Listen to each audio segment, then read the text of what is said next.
Hot Springs Village Inside Out is a closer look at the greatness of Hot Springs Village, Arkansas and the surrounding areas. People, places, experiences. Hot Springs Village is one of the most beautiful places on earth. Join me, Randy Cantrell, and my co-host Dennis Simpson as we engage in weekly conversations to explore Hot Springs Village Inside Out. Today's show is brought to you by Central Arkansas's favorite radio station, KVRE. Find them on the dial at 92.9 FM. Stream them live at kvre.com.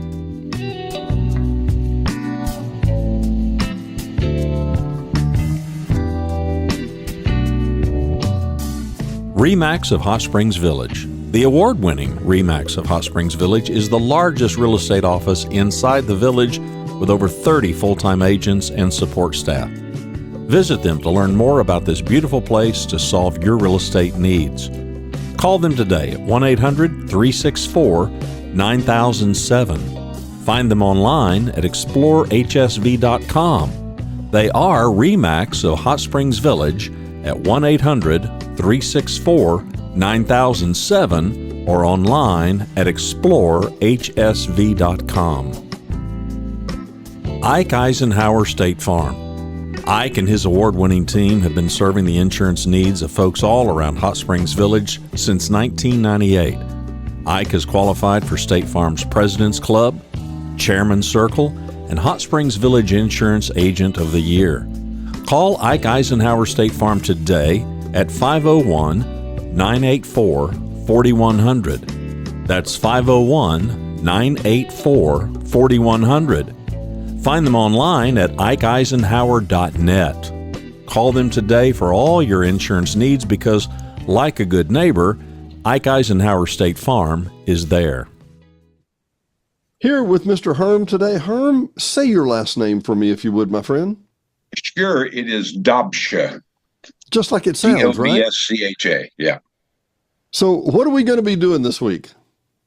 This week is the Players is bringing to the audience an old-time radio theater.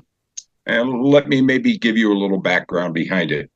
For those that can remember, at one time, radio, before TV now, radio was actually a center of entertainment for the average family. People would gather around the radio in evenings and listen to a variety of shows. It could be the Great Gildersleeve, it could be Ozzie and Harriet, a number of those. And then I can remember as a youth listening to things such as Roy Rogers, Sergeant Preston, the Yukon, Sky King, and radio has been known as the theater of the mind. And again, if I can go back as a child, I can remember myself and my friends playing afterwards and being the roles of some of those shows that were on. So they really kind of expanded our mind and tried to put us in a picture of where those shows were coming from. Yeah, and I love the theater of the mind idea. Hang on. So, and I think sometimes the theater of the mind may be more valuable because you don't really see, you know, it's up to your mind to make sense of what it looks like, right? And that's exactly the idea. I mean, the actors are delivering lines as the radio was delivering lines, and you are trying to picture exactly what's going on. So for sake of a better term, it's a stimulation for your imagination. No, I get it.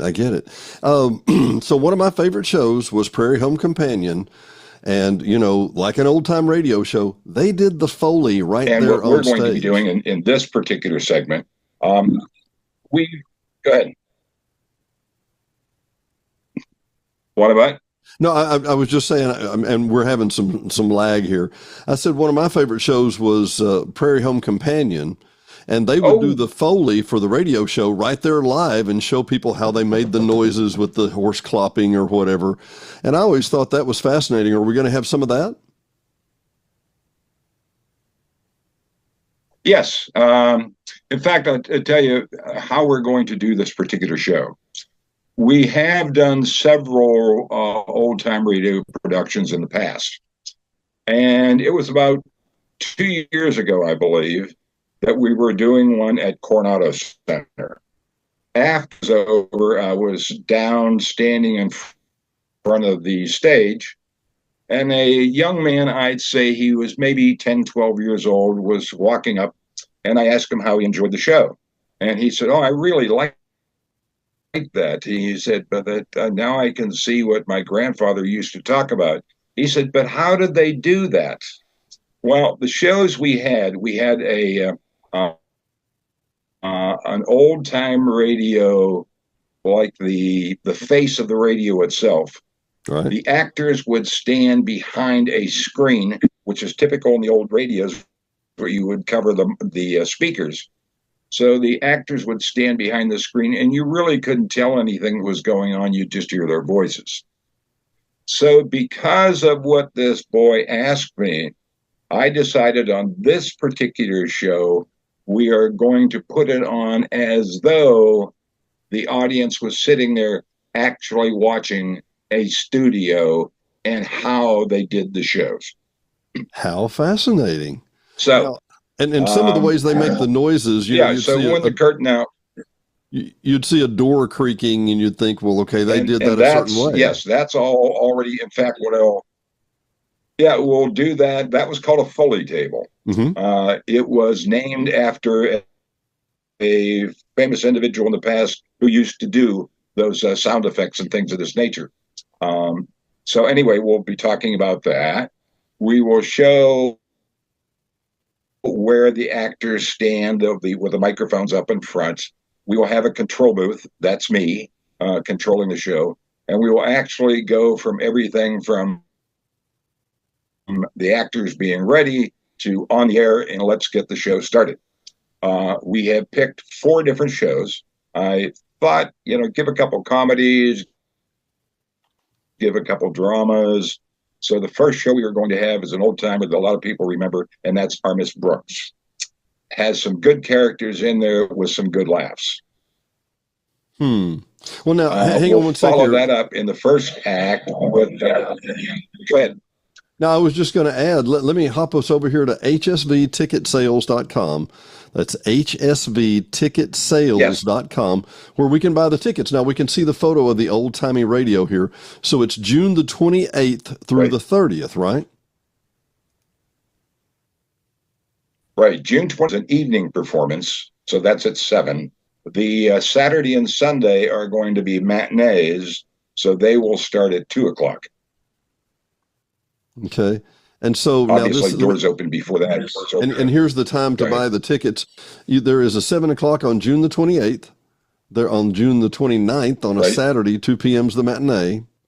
And then Sunday, 2 p.m. a matinee also, right? That is correct. Wow. Now, and you say I interrupted. I'm sorry, but general admission $18 brought to you by the Village Players. No. Right. And we will be set up to do some ticket sales at the door. Okay.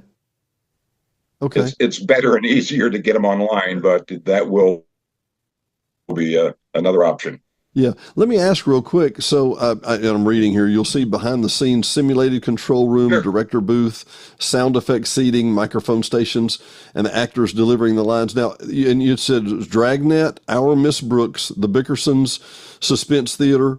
These sound like classics. Now, did y'all write these scripts in that vein, or are these really those scripts? No. As a matter of fact, there is a great question. These shows, Our Miss Brooks first, Dragnet second, then there'll be a break, then there'll be the Bickersons, followed by Suspense Theater, and we're going to do a show called The Hitchhiker, very famous. Orson Welles made that a famous show. Wow. And we are using the exact scripts that they used, and we are using the same commercials that were used in the shows. How cool. So, like Brill Cream and Pepsodent? Oh, yeah, Brill Cream, Pepsodent. Oh, no. One the audience I think will get a kick out of is there is a rather lengthy commercial for Fatima cigarettes. I've never heard of them, but apparently they were a big deal at that particular time in the 40s and early 50s. But that commercial will be in there, talking about how mild they. Obviously, this is before they couldn't get away or do them at this time. But anyway, Yeah. that's in there. I was just thinking about that exact theme. Well, Herm, and we've run into that, and I think we got the basics covered real quick. Give me how you got to the Village and how your relationship is with the players. What do you do? Good question.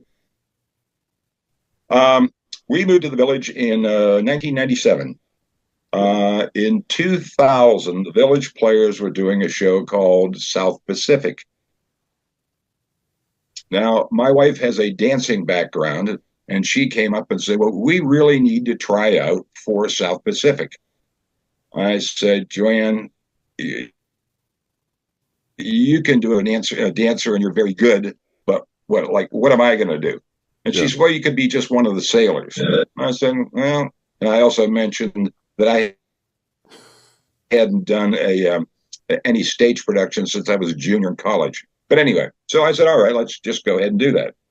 About 3 to 4 weeks into the show, the director called me up and said, Herm, I've got a problem. I'm going to ask you a favor. And I said, well, what's that?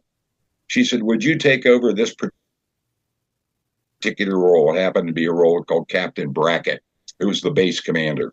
Mm-hmm. I said, we've only got like 3 weeks, so there's a lot of lines to memorize.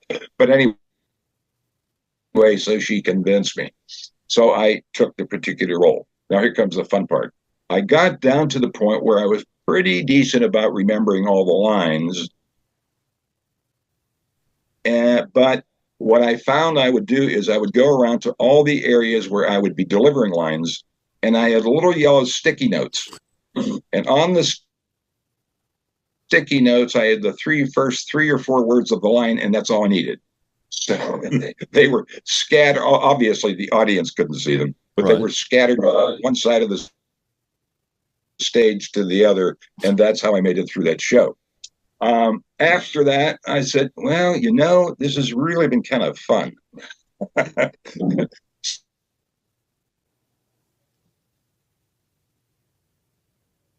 Something that we've done, and several of them with my wife and I, and everything from comedy to mysteries to some musicals, and it's really been enjoyable. And as most people know, the players put on a pretty darn good show. Yeah.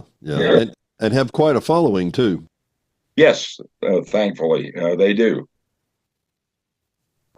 And so I think people will definitely enjoy the show. As I say, it will take them back. I know that there's enough people in there that probably remember those days. They're old enough, even me. But so that's what we're looking for. And hopefully we'll have a lot of people show up and really enjoy the show. The actors are doing a lot of work on it. And it's funny when you look at or listen to some of the old recordings. One of the things you have to pay attention to is their delivery. Now, the actors aren't trying to mimic their voices, but they're trying to mimic the delivery in, when should you accentuate something? What do you do about a laugh line? Something that's really scary. And that's the things that they have to pay attention to. So they've not only had the scripts, but they've been able to listen to the original radio shows. Wow. How many hours of prep do you think have gone into this?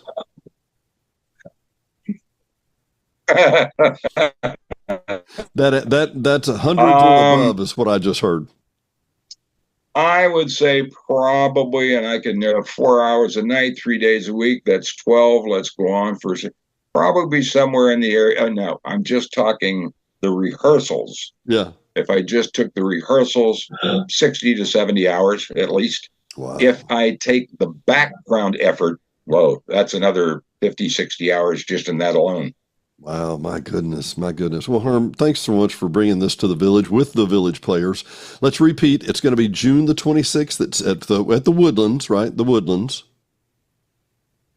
Oh, wait, June June 28th. 28th and 30th. Yes. 28th at 7, and then Friday, Saturday, and Sunday.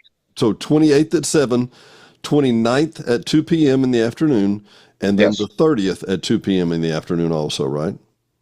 That's correct. Well, we advise everybody, go to HSV Ticket Sales, get your tickets now, and see a great play. I think you're really going to like this. Thanks, Herm. And well, thank you for having me. Been a pleasure. Thanks for watching and listening to Hot Springs Village Inside Out, a weekly podcast starring Hot Springs Village, Arkansas. Visit the website at hotspringsvillageinsideout.com.